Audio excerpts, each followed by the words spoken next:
Hi, I'm Manda McKay. I'm a professional artist, and I'm going to be giving you creativity tips that will help you regardless of your level of expertise, or even if you're just consider yourself a beginner. These tips are to help everybody enhance their creativity. So today I am going to be talking about censorship. And no, I'm not talking about free speech. Well, not really. I am talking about censoring yourself. And more specifically, I'm talking about censoring yourself when you're coming up with ideas.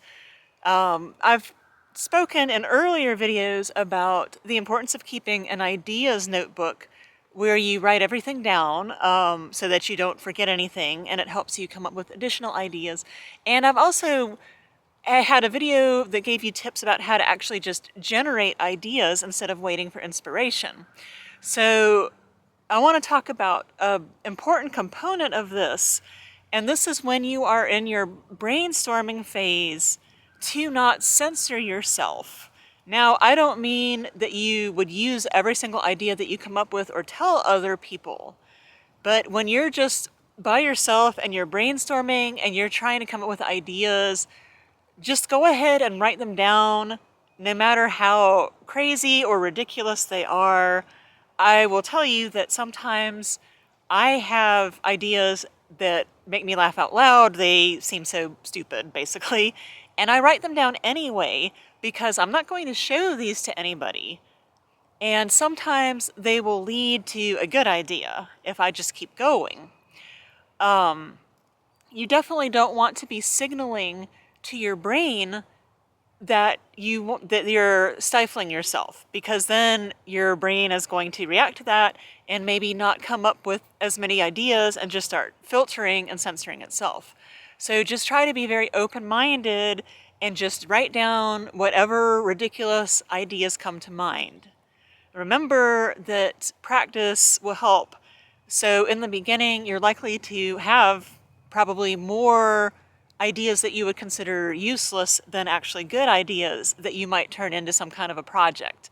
But don't let that stop you, like I said. Now, I will admit that when I have been in group brainstorming sessions, I've had ideas and I've not said them out loud. But that is a slightly different situation. I think it shows that, okay, we all can be a little bit self-conscious about our ideas.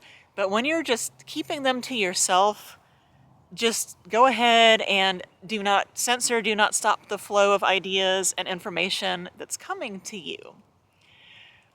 Think of it as a compiling phase, and then when you're done and you feel like you're out of ideas for that, moment in time, you can go back then and edit yourself then and choose which ideas you want to work with, what you consider to be good ideas.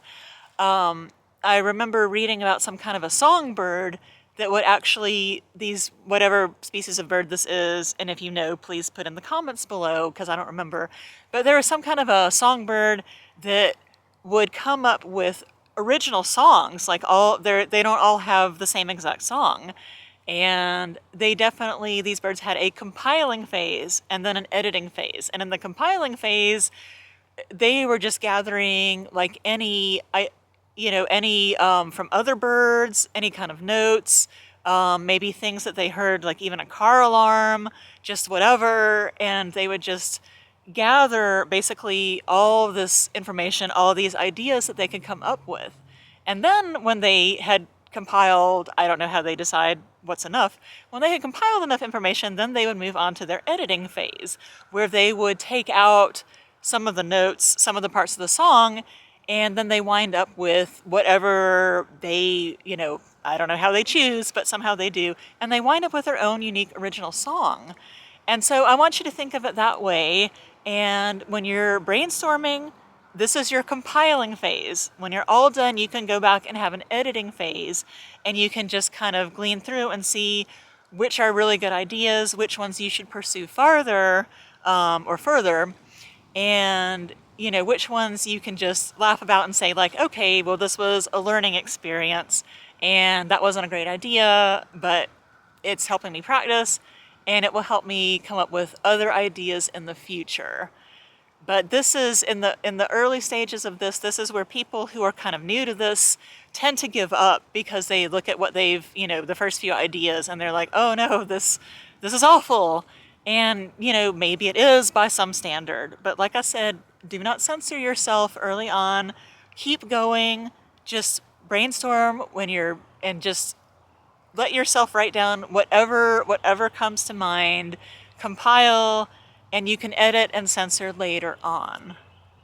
So I hope this helps. Again, I want everybody to give themselves an opportunity to be creative and not just think that this is only for, advanced level artists.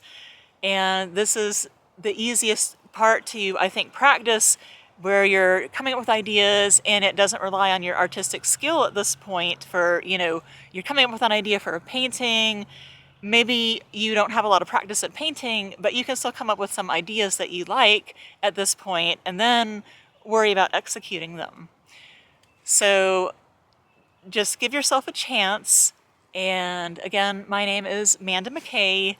And if you found this helpful, like and subscribe. If you know what kind of bird I'm thinking of, the songbird, please put it in the comments below because I really don't remember.